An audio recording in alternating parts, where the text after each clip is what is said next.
Hello, and welcome to My Career in Data, a podcast where we discuss with industry leaders and experts how they have built their careers. I'm your host, Shannon Kemp, and today we're talking to Jacqueline Rinehart, an innovation and transformation executive.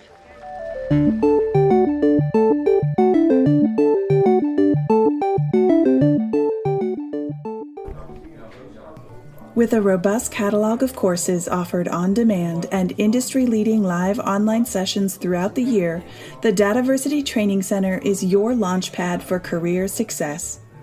Browse the complete catalog at training.dataversity.net and use code DVTalks for 20% off your purchase. Hello and welcome. My name is Shannon Kemp, and I'm the Chief Digital Officer at DataVersity. And this is My Career in Data, a DataVersity Talks podcast dedicated to learning from those who have careers in data management, to understand how they got there, and to talk with people who help make those careers a little bit easier.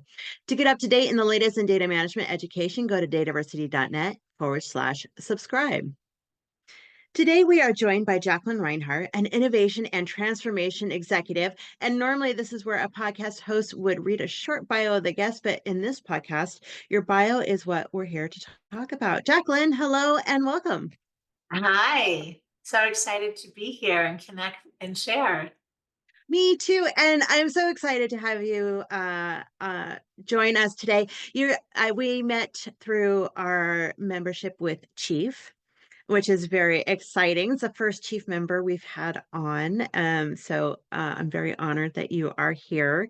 If you're not familiar with Chief, or for those who are not familiar with Chief, it's an organization built to help elevate women in executive leadership roles. So tell me, so you're currently working as a consultant, as an innovative and transformation executive. So tell me a little bit about that. Yeah, so it naturally evolved from taking a step back in my career to gain some perspective and follow my heart. After 20 years as an executive leading in branded fintech to Fortune 50 companies, I wanted to take a step back and offer my expertise at the regional and grassroots level of transformation. To do that, I moved from San Francisco to Hawaii, and I began to make things happen. In Honolulu, I shifted to a regional community level, fortunate to work for a former colleague in a role that was created for me to help the organization modernize with data, AI, and digital transformation. There, I had the opportunity to lead with a human-centric and community focus, which was just what I was looking for. That then launched me into a working sabbatical where I could transfer my skills to the community grassroots efforts there, using data, insights, and transformation principles to work on issues like food independence. My community building also included a desire to nurture Hawaii's tech and startup community. With all of that, I returned full circle to emerging technologies and found a renewed joy and passion in data, AI, and digital transformation. At the same time, with this full circle return and passion filled heart, I all the headlines were emerging around ChatGPT and Gen AI. And this inspired me to spread the word on the practical mindset and change framework needed for transformation within the emerging technology space. This then led me to serve as an AI revolutionary, serving as an innovation and transformation executive, as well as serving as a fractional chief AI officer, which stands for Chief Artificial Intelligence Officer. Included with that are opportunities to speak, present, and blog to spread the word on enlightening what often feels like to some a blur in the buzz of AI and the data space. Oh, so cool. And Hawaii, what better place to regroup and that's a great place. I love that so much. Well, let's get into that a little bit more, but let's back it up. So is this what you wanted to be when you grew up? Say, I'm going to be an innovative and transformation executive, fractional CAIO. What was the dream? Well, my dream was actually, while wanting to lead change and transformation in the world, it was wanting to do it as a lawyer, fighting for justice and making the world a better place. And in fact, I did just that. And it was that journey that exposed me to data transformation and innovation, which captured my attention. That's very cool. So you became a lawyer. And then what? So where did you go from there? So you get your law degree, and then you went into practicing law? I worked actually in a really incredibly special and first type of group in New York City for the NYPD, the New York City Police Department, and they had this creative law and this creative approach to use data and insight and information for several things. One was to use those statistics and information to focus in on criminal activities and then the root causes of those, and then use certain legal law and criminal activities and creative partnering across the cities with different agencies and community organizations to root out the crime and then draw in economic investment. And so, in that space, neighborhoods like Harlem, Washington Heights, the Lower East Side in New York City, all that grassroots stuff came to fruition and started to happen. And I had never seen, particularly in government, using data and information to both feed and source the strategic decisionings and tactics to create these programs that I led, and also ultimately create an accountability within the organization and the heads of the chiefs to really statistically look at things and hold people accountable and track the progress and success.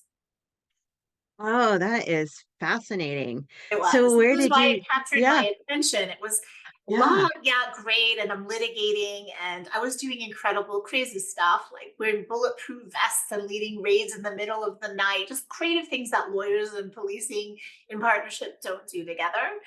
But data, all that sexy stuff. But no, I was all about what's this data thing? What's innovation? What's transformation? And this is what I actually want to do. Oh, that's amazing. So where did you take it from there? Well, I wanted to make sure that if I was completely changing careers, that I wanted to learn more about the space. So I went to business school and I first thought, I love public finance, the innovation elements, and that's probably what I want to do. And it turns out I discovered this thing that I didn't know a lot about, which is technology. And I fell in love with it and all the possibilities that it held for the future of the world in terms of creating, making things happen, transforming products, our lifestyles, how things work in the world. And so I graduated and began my business career in San Francisco, which at that time was the hub of technology innovation in the country at that time. And from there, I just thrived in leading what first was digital transformation and then what evolved into AI innovation. And I did it in all forms, in all stages, in various launches. And I was hooked. And that hook and that passion just continues. Oh, I just love that. So, gosh, that's way to follow your passion, way to follow, not be afraid to, almost, start over, go back to school, get yet another degree, and then change and just move across, the country to put yourself in the middle of where you wanted to be. That's very, very encouraging. So, and then we've kind of heard a little bit, about your story then from San Francisco. Is there more there that led to you going to Hawaii? And then it sounds like you got into the big passion projects there as well. Yes, yes.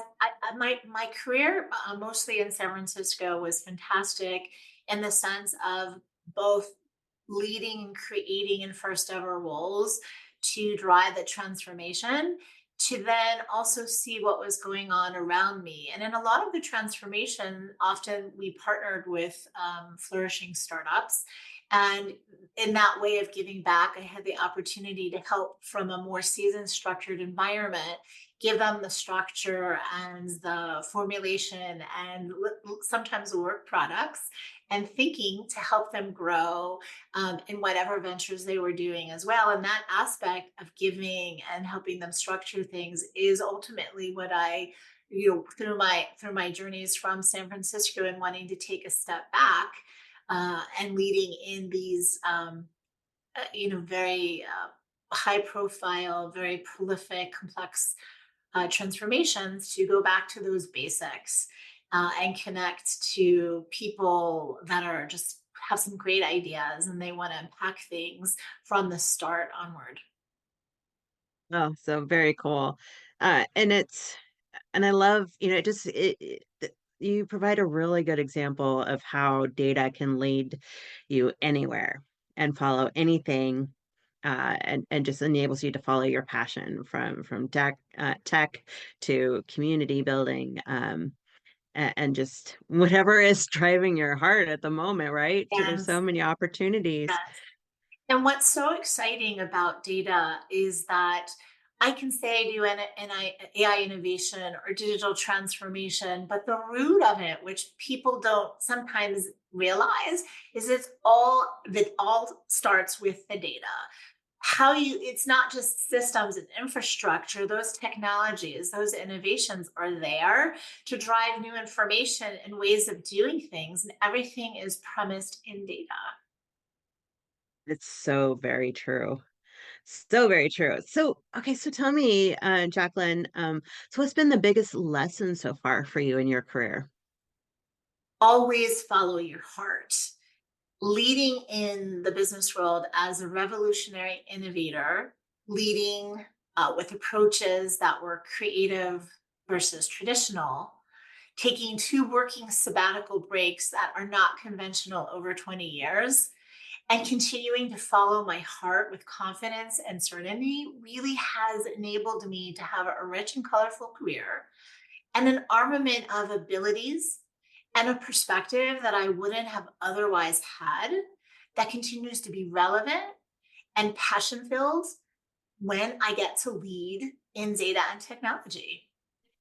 Oh, I love that advice, or I love that lesson, and way to, take a chance and follow that again. So, now that you kind of taken a dive into data, and that's become your passion, and along with the, the tech side of things, really the AI, what is your definition of data? Simply, I define data as information, then I elaborate on what information means. Information comes in different forms and it includes numbers, texts, concepts, images, and sounds. For purposes of business, it can be qualitative and quantitative. For AI, it can be structured and unstructured. Overall, though, business data serves as that foundation for insights, knowledge, and decision making in everything. Now, with Absolutely. Okay. Yeah. oh, Go go ahead. ahead. I was just gonna say that, I mean, it's something that we get asked a lot, especially since you focus on AI, how important is it to manage your data going into AI, all this AI tech? But at the start, before I decide what to do, the Mhm. basic data informs and validates my strategic decisions. So it helps prioritize, validate, set context in terms of how am I going to approach an AI strategy. It then, with that structure in place, it allows me to then put inputs in and get outputs from that, and from there that allows me to then look at things end to end of how a business is working, what each experience of a user process may be. And again, all of that before I even established and structured my AI project, I'm being informed by data. Then I take all of that data, then with my human creativity and my abilities, I inform then how I strategize and the AI solutions that I want to make happen. That data informed the assessment, the analysis, where I needed to focus. And once all I have that's just the beginning. Then there's the next stage of how am I selecting data? Because why am I doing what I'm doing? And what do I need to put into it so I get out what I need from it? And that there's a purpose for why I'm doing it too. It leads to some sort of better experience, some solution, an easier way to do something. And again, that end result is measured in data. Did I achieve what I wanted to do? So data is everywhere, end to end, from start to finish. And then that data too, oh, this is successful. I can do better here. It just evolves the evolution and then goes back into the circuitry and the circularity of data and AI innovation. More and more companies are considering investing in data literacy education, but still have questions about its value, purpose, and how to get the ball rolling. Introducing the newest monthly webinar series from DATAVERSITY, Elevating Enterprise Data Literacy, where we discuss the landscape of data literacy and answer your burning questions. Learn more about this new series and register for free at dataversity.net. Very nice. So Jacqueline, do you see the importance of data management and the number of jobs working with data increasing or decreasing over the next 10 years, and why? So the short answer is data will continue to stay important, and it's not so much will the number of jobs increase or decrease. It's a matter of how those jobs will morph. And so let me explain why. So data management is a critical component of a business, as I just alluded to, in terms of how data is everywhere and in everything that I even do in my space. Given data informs and touches every aspect of the business, both externally and internally, it will remain important. When you think about data management in the context of technology and AI, it's a partnership between machines and humans. So those humans, those data touching jobs, they don't go away. Humans design the technology. Humans test the technology to ensure it works. Humans create those models, they maintain the models and the technology, and they use the technology to then apply more of their human creativity to then continue to work with the data. So it's a matter of how those data jobs will morph versus increasing or decreasing per se. AI technology, in terms of just straight up existing jobs today, offers the opportunity for people that interact with data as input for their job to take away those mundane and labor intensive data entry aspects of their job, synthesis of that data and information, and the calculations of the data. So there may be some reductions of those types of jobs, but then it creates the opportunity in those jobs, or the morphing of those jobs, for humans to do other types of jobs, like creating those data models, defining the purpose of those models, having more bandwidth to apply human ingenuity on how to use the output data, and actually do a slew of jobs that we haven't even thought of or have created yet, which is often reflected in how industrial revolutions operate. So similarly to the industrial revolutions in the past, this, what's called the fourth industrial revolution at the turn of the century, has created all kinds of new data jobs that didn't exist before. And so that momentum of continuing to create new jobs with the continuous evolution of database technologies will create all kinds of new possibilities. So there's that, again, not increase, decrease, but the morphing of what those jobs will be like. And less mundane and more human creative build. Yeah, no, I absolutely, I love that. I love that answer, and you're absolutely right. We're already seeing some, you know, indications of that already. So, um, now, what advice then would you give to people who are looking to get into a career in data management? I'd offer up 3 points. One is determine upfront what you're good at and you like to do. That's key and number one. Number two, once you actually know what you're good at and you like to do, that's where, from that point, is where you assess what aspects or functions of data and AI management interest you and then fit with what you want to do. And then third, speak with people in the field, explore job descriptions, attend conferences, and get into the mix to start to do the work. And with those 3 examples about what I like to do, what are the aspects and functions of data and AI, there's so much to explore. As context, data and AI management is a big, big space. There are strategic versus tactical aspects. There's governance, risk, security, compliance, privacy, and ethical aspects. There's the data modeling versus the engineering and the architecturing of data. Functionally, there's finance, marketing, sales, customer service, operations, community, and strategy elements. And then there are those business, legal, and technical elements. Again, so much to explore in this space, and an incredibly exciting time to do so as the opportunities and those permutations of the opportunities continue to flourish. Yeah, so true. Uh, and again, like we talked about earlier, it can be applied to any industry. You can marry those passions. I talk about that a lot on this podcast about how you can marry those passions. Passion for the very different aspects of data, like you say.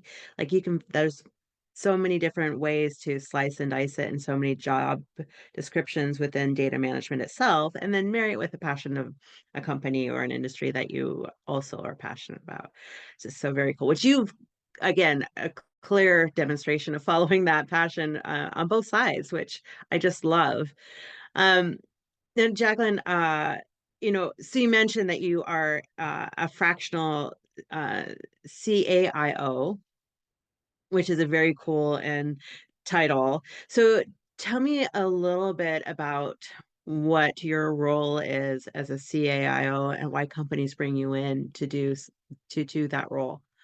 There are an incredible amount of considerations and buzz that have been going on with the release of Gen AI and Chat GPT. And with that, there is an urgency, whether true or false, that everybody has to either catch up or start leading in this space. So people come to me often, interestingly, with, well, how can you help me with Gen AI? And interestingly enough, I often back them up and say the things that you actually want to do have existed for years, are proven, and can be done with the actual AI technologies that exist. So, a lot of times, a lot of my initial work is having to listen, understand, and know why they want to do something, and then help them take a step back to actually differentiate and understand the concepts that are just loosely being thrown around and often aren't clearly defined. And from that, wearing that same hat that I've worn for years is, okay, if you want to do something like that, let's strategically set that framework up. Why do you want to do it? What are you trying to achieve? What's your spend? What makes sense for you? And sort of do that strategic assessment. And also, as mentioned earlier, understand what the data is telling them in terms of what that ROI would be or what that impact would be on your customers, and figure out those opportunities and also the low hanging fruits, because you can make incredible progress with a phased and staged set of projects that are fantastic, that demonstrate innovation and ways to embrace innovation, but also those sequence phase as well, to actually clean up your data to feed those efforts. So ultimately, they come with some guidance. I try to break it down, and through my years of experience and understanding change and transformation, piece it out. And it doesn't necessarily mean you holistically have to apply it in every space in your organization based upon your needs, your size of your organization, or your budget. There are decisions you need to make. And maybe you use AI in one space, but maybe you use a spreadsheet in another space. You don't have to necessarily automate and load up on these technologies and the tools that are not right fitted for your organization. So those are the details of me coming in, helping them understand what they need, the strategy behind it, creating the right fitted phased approach for them, and being there with them on the continuity journey as they need it. Hence the word fractional versus permanent. And what I like about the fractional elements is often people need the structure, that expertise, and then they start learning it, and they can start making some of those decisions and be self-sufficient on their own, and then draw me back in when they need that additional expertise or get stuck somewhere. I love it. And if a company wanted to solicit your services, how would they reach out? LinkedIn. I'm really attentive at messages people send me. So that's the easiest way without anybody having to write anything down and track me down. I love it. And we'll put your LinkedIn, the link to your LinkedIn profile on the page for this podcast. Oh, well, Jacqueline, this has been such a pleasure to chat with you and get to know you better and hear about your incredible journey. Yes, and what I have to say too, which is very exciting for me, is that being a woman in this space has been very groundbreaking as well, particularly being in a often male-dominated environment. And it's so exciting in terms of this current environment, bringing more women and inclusivity of all different looking types of people, to be able to give them that opportunity and support and advise them in this next data and technological innovation and space that we're in the world. So it's fun too that there's a woman who's the Chief Digital Officer of DATAVERSITY, and who's also a chief fellow member who supports women at all levels as well. And so it's such an honor and privilege on my end as well to be a part of it and be able to help share information and insights with the listeners. Jacqueline, thank you so much. I really appreciate. And yeah, such an important initiative for all of us, right? To lift each other up, all of us, no matter gender, race, and any other defining demographic. Yes. So, well, thank you so much again for taking the time to chat with us today. Thank you again for having me. Really appreciate it. And it's been such a pleasure. And to all of our listeners out there, if you'd like to keep up to date on the latest in podcasts and the latest in data management education, you may go to dataversity.net/subscribe. Until next time, stay curious, everyone. Thank you for listening to DATAVERSITY Talks, a podcast brought to you by DATAVERSITY. Subscribe to our newsletter for podcast updates and information about our free educational webinars at dataversity.net/subscribe.